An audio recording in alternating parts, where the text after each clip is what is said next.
पूज्याय राघवेंद्राय सत्यधर्मरताय च ಭಜತಾಂ ಕಲ್ಪವೃಕ್ಷ ನಮತಾಂ ಕಾಮಧೇನು ಶ್ರೀ ಗುರು ರಾಘವೇಂದ್ರ ಸ್ವಾಮಿ ಎಲ್ಲರನ್ನು ಕಾಪಾಡಪ್ಪ ತಂದೆ.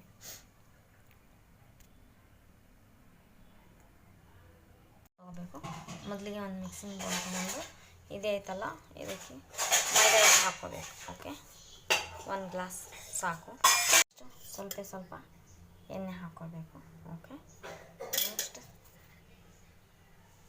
ಇವಾಗ ಸ್ವಲ್ಪ ಅಡುಗೆ ಸೋಡಾ ಹಾಕೋಬೇಕು. ಸಾಕಿಷ್ಟೇ. ಇದನ್ನೆಲ್ಲ ನೀಟಾಗಿ ಮಿಕ್ಸ್ ಮಾಡ್ಕೋಬೇಕು. ನೀಟಾಗಿ ಮಿಕ್ಸ್ ಮಾಡಿಕೊಂಡು ಸ್ವಲ್ಪ ನೀರು ಹಾಕಿ ಹಿಟ್ಟು ಕಲಸಿ ಇಟ್ಕೋಬೇಕು. ಸ್ವಲ್ಪ ನೀರು ಹಾಕಿ ಹಿಟ್ಟು ಕಲಸಿ ಚಪಾತಿ ಅಥವಾ ಪೂರಿ ಹದಕ್ಕೆ ಬಂದರೆ ಸಾಕಷ್ಟೆ.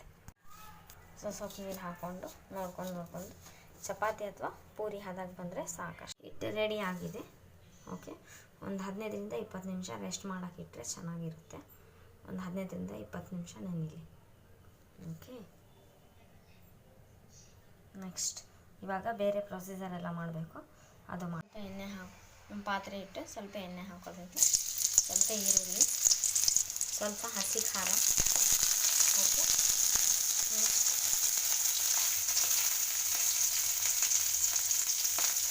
ಸ್ವಲ್ಪ ಇದು ಮೆಂತ್ಯ ಪಲ್ಯ ಇದೆ. ನೆಕ್ಸ್ಟ್ ಇದು ಪುಂಡೆ ಪಲ್ಯ. ನೆಕ್ಸ್ಟ್ ಇದು ಬಟಾಣಿ ಎಲ್ಲ ಬೆನಿತಿರಲಿ. ಇವಾಗ ಸ್ವಲ್ಪ ಬ್ಲ್ಯಾಕ್ ಸಾಲ್ಟ್ ಹಾಕ್ಕೊಳ್ತೀನಿ. ಓಕೆ, ಇದಕ್ಕೆ ಸ್ವಲ್ಪ ಬ್ಲ್ಯಾಕ್ ಸಾಲ್ಟ್ ಹಾಕ್ಕೊಳ್ತೀನಿ. ಓಕೆ, ಇದು ಪಲ್ಯ ಎಲ್ಲ ಚೆನ್ನಾಗಿ ಬಾಡಿಸ್ಕೋಬೇಕು. ಪಲ್ಯ ಹಸಿ ವಾಸನೆ ಎಲ್ಲ ಹೋಗಬೇಕು. ಓಕೆ, ಪಲ್ಯ ಬಟಾಣಿ ಎಲ್ಲ ಹಸಿ ವಾಸನೆ ಹೋಗೋವರೆಗೂ ಬೇಯಿಸ್ಕೊಳ್ತೀನಿ. ಬೇಯಿಸಿ ಮ್ಯಾಶ್ ಮಾಡಿದಂಥ ಆಲೂಗಡ್ಡೆ. ಓಕೆ, ಇದನ್ನ ಚೆನ್ನಾಗಿ ಮಿಕ್ಸ್ ಮಾಡ್ಕೊಳ್ತೀನಿ. ಚೆನ್ನಾಗಿ ಮಿಕ್ಸ್ ಮಾಡ್ಕೊಂಡು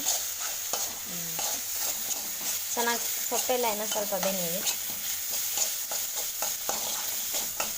ಓಕೆ, ಇನ್ನೂ ಸ್ವಲ್ಪ ನೀಟಾಗಿ ಬೆನೀಲಿ, ಏನು ಅರ್ಜೆಂಟಿಲ್ಲ. ಇದಕ್ಕೆ ಯಾವುದೇ ಮಸಾಲ ಹಾಕ್ಕೊಂಡಿಲ್ಲ ನಾನು, ಓನ್ಲಿ ಬ್ಲ್ಯಾಕ್ ಸಾಲ್ಟ್ ಹಾಕ್ಕೊಂಡಿದ್ದೀನಿ. ಯಾವ ಮಸಾಲ ಬೇಡ ಅನ್ನಿಸುತ್ತೆ. ಓಕೆ, ಚೂರು ಅರಿಶಿನ ಹಾಕ್ಕೋಬೇಕು. ಓಕೆ, ಎಲ್ಲದು ಪಲ್ಯನ ನೀಟಾಗಿ ಮಿಕ್ಸ್ ಮಾಡ್ಕೋಬೇಕು. ಎಲ್ಲ ಪಲ್ಯ ನೀಟಾಗಿ 20 ನಿಮಿಷ ನೆಂದಾಗಿದೆ. ಇವಾಗ ಇದನ್ನು ಲಟ್ಟಿಸ್ಬೇಕು. 3 ಶೀಟಾಗಿ ಲಟ್ಟಿಸ್ತೀನಿ. 4 ಆದರೂ ಮಾಡ್ಕೋಬೋದು, ಏನು ತೊಂದರೆ ಇಲ್ಲ. 4, 5 ಆದರೂ ಶೀಟ್, 5 ಶೀಟ್ ಆದರೂ ಮಾಡ್ಕೊ.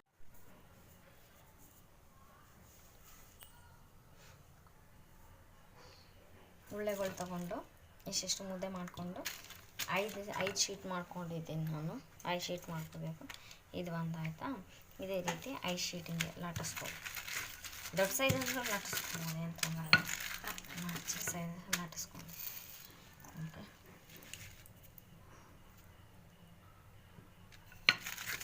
ಓಕೆ,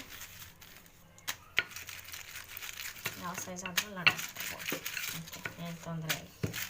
ದೊಡ್ಡ ಸೈಜ್ ಆದರೂ ಮಾಡ್ಕೊಬೋದು, ಚಿಕ್ಕ ಸೈಜ್ ಆದರೂ ಮಾಡ್ಕೊಬೋದು.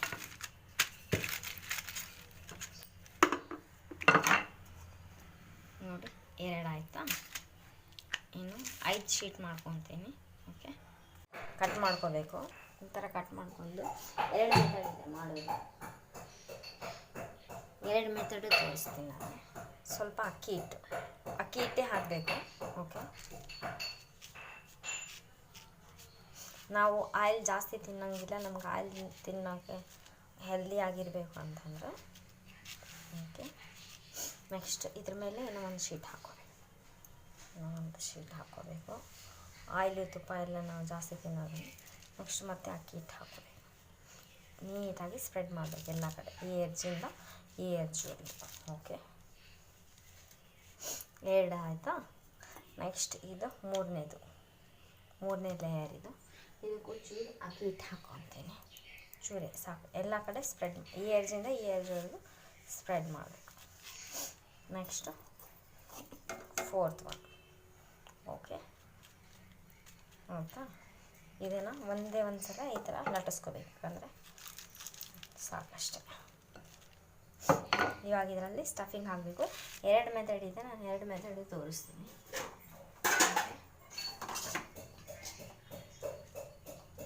ಸ್ಟಫಿಂಗ್ ಹಾಕ್ಕೊತೀನಿ. ಇವಾಗ ಸ್ಟಫಿಂಗ್ ಹಾಕ್ಕೊಂಡು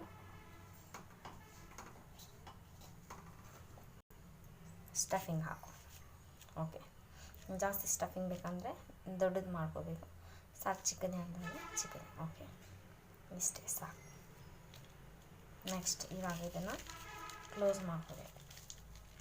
ಓಕೆ, ನಿಮಿಷ ಕ್ಲೋಸ್ ಮಾಡೋದು ತೋರಿಸ್ತೀನಿ.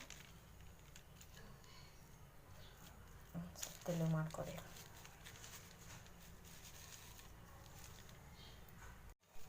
ಈ ಥರ ಸ್ವಲ್ಪ ನೀರು ಹಚ್ಕೋಬೇಕು. ಏನು ತೊಂದರೆ ಇಲ್ಲ. ಈ ಎಡ್ಜಸ್ಗೆಲ್ಲ ಸ್ವಲ್ಪ ನೀರು ಹಚ್ಕೊಂಡು, ಕ್ಲೋಸ್ ಆಗಿಲ್ಲ ಅಂದರೆ ಈ ಎಡ್ಜಸ್ಗೆಲ್ಲ ಸ್ವಲ್ಪ ನೀರು, ಜಾಸ್ತಿ ಬೇಡ, ಸ್ವಲ್ಪ ಸುಮ್ಮನೆ ಹಸಿ ಆಗಲಿಕ್ಕೋಸ್ಕರ ಸ್ವಲ್ಪ ಹಸಿ ಆದರೆ ಈ ಎಡ್ಜಸ್ ಎಲ್ಲ ಕ್ಲೋಸ್ ಆಗುತ್ತೆ. ಓಕೆ, ನೆಕ್ಸ್ಟ್ ಈ ಕಡೆಯೂ ಅದೇ ರೀತಿ ಕ್ಲೋಸ್ ಮಾಡ್ಕೋಬೇಕು. ಓವೆನಲ್ಲೇ ಮಾಡ್ತಾಯಿಲ್ಲ ನಾವು. ಓಕೆ, ಸ್ಟವ್ ಒಳಗೆ ಆಯಿಲ್ ಒಳಗೆ ಡೀಪ್ ಫ್ರೈ ಮಾಡ್ತಾ ಇರೋದ್ರಿಂದ ಎಲ್ಲದನ್ನು ಕ್ಲೋಸ್ ಮಾಡಬೇಕು. ಓವೆನಲ್ಲಿ ಮಾಡೋದ್ರಿಂದ ಎಷ್ಟೊಂದು ಕ್ಲೋಸ್ ಮಾಡೋದೇ ನೆಸೆಸಿಟಿ ಇಲ್ಲ, ಮೌತೆಲ್ಲ ಇಷ್ಟೊಂದು ಕ್ಲೋಸ್ ಮಾಡೋದು. ಓಕೆ, ಇನ್ನೂ ಒಂದು ಮೆಥಡ್ ಇದೆ, ಇನ್ನೊಂದು ಮೆಥಡ್ ತೋರಿಸ್ತೀನಿ. ಹಿಟ್ಟು ಹಾಕ್ಕೊಂಡು ಕಾಯಿಸಿರುವ ತುಪ್ಪ ಹಾಕ್ಕೋಬೇಕು. ತುಪ್ಪ ಕಾಯಿಸಿರೋದು ಹಾಕ್ಕೊಂಡು ಇದನ್ನು ಮಿಕ್ಸ್ ಮಾಡ್ಕೋಬೇಕು.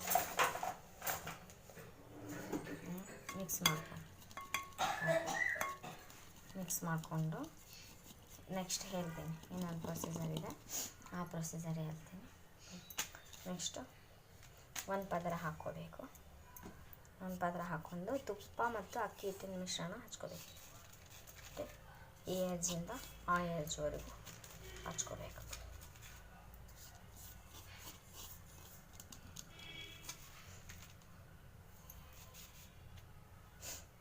ನೆಕ್ಸ್ಟ್ ಈ ಕಡೆ ಇನ್ನೂ ಒಂದಿದೆ, ಇದನ್ನೆಲ್ಲ ನೀಟಾಗಿ ಸ್ಪ್ರೆಡ್ ಮಾಡ್ಕೋಬೇಕು. ಇನ್ನೂ ಒಂದು ಲೇಯರ್ ಹಾಕ್ಕೊತೀನಿ. ಈ ಥರ ಸಾಟಿ ಮಾಡ್ಕೊಂಡು ಹಿಂಗೆ ಲೇಯರ್ ಹಾಕ್ಕೊತ ಹೋಗ್ಬೇಕು. ಓಕೆ, ಇವಾಗ ಇದನ್ನು ಈ ಥರ ಎಡ್ಜಸ್ಗೆಲ್ಲ ನೀರು ಹಚ್ಕೋಬೇಕು. ಎಡ್ಜ್ಗೆ ಅಂತ ಎಲ್ಲ ಎಡ್ಜ್ ಈ ಸೈಡ್ ಎಲ್ಲ ಸೈಡ್ ಎಡ್ಜಸ್ಗೊಂದು ನೀರು ಹಾಕ್ಕೋಬೇಕು. ನೀರು ಹಾಕ್ಕೊಂಡು ನೆಕ್ಸ್ಟ್ ಇವಾಗ ಸ್ಟಫಿಂಗ್ ಹಾಕ್ಕೋಬೇಕು. ಇವಾಗ ಸ್ಟಫಿಂಗ್ ನೋಡ್ಕೊಂಡು ಹಾಕೋಬೇಕು. ಓಕೆ,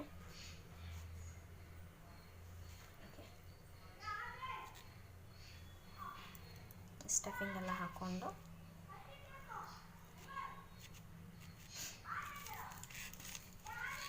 ಇವಾಗ ಕ್ಲೋಸ್ ಮಾಡ್ಕೋಬೇಕು.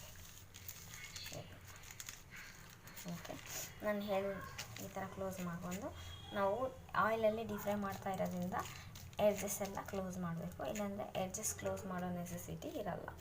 ಓಕೆ, ಒಂದೊಂದೇ ಡೀಪ್ ಫ್ರೈ ಮಾಡ್ಕೊತ ಹೋಗಬೇಕು. ಓಕೆ, ಒಂದೊಂದೇ ಡೀಪ್ ಫ್ರೈ ಮಾಡ್ಕೊಂಡು ಒಂದೊಂದೇ ನೀಟಾಗಿ ಬೆಂದಿಲ್ಲಿ. ಒಂದು 4-5 ಎಲ್ಲ ಒಂದೇ ಸಲ ಹಾಕಿ ಸುಮ್ಮನೆ ಹಸಿ ಬಿಸಿ ಬೆನ್ಸೋದೆಲ್ಲ ಬೇಡ, ಏನು ಅರ್ಜೆಂಟಿಲ್ಲ. ಒಂದೊಂದೇ ಚೆನ್ನಾಗಿ ಬೆಂದಿದೆ. ವೆಜ್ ಪೋಪ್ ಇದು ವೆರಿ ಟೇಸ್ಟಿ ಆಗಿರುತ್ತೆ. ಇದು ಓವೆನಲ್ಲಿ ಮಾಡಿದರೆ ಇಷ್ಟೊಂದೆಲ್ಲ ಕ್ಲೋಸ್ ಮಾಡೋ ನೆಸೆಸಿಟಿ ಇಲ್ಲ. ಇದು ಆಯಿಲಲ್ಲಿ ಡೀಪ್ ಫ್ರೈ ಮಾಡಿರೋದ್ರಿಂದ ಸ್ವಲ್ಪ ಎಡ್ಜಸ್ ಎಲ್ಲ ಕ್ಲೋಸ್ ಮಾಡಿದೆ. ಓಕೆ, ಅಷ್ಟೇ. ಎಲ್ಲ ಲೇಯರ್ ಎಲ್ಲ ಬಂದಿದೆ, ತುಂಬ ಬಿಸಿ ಇದೆ.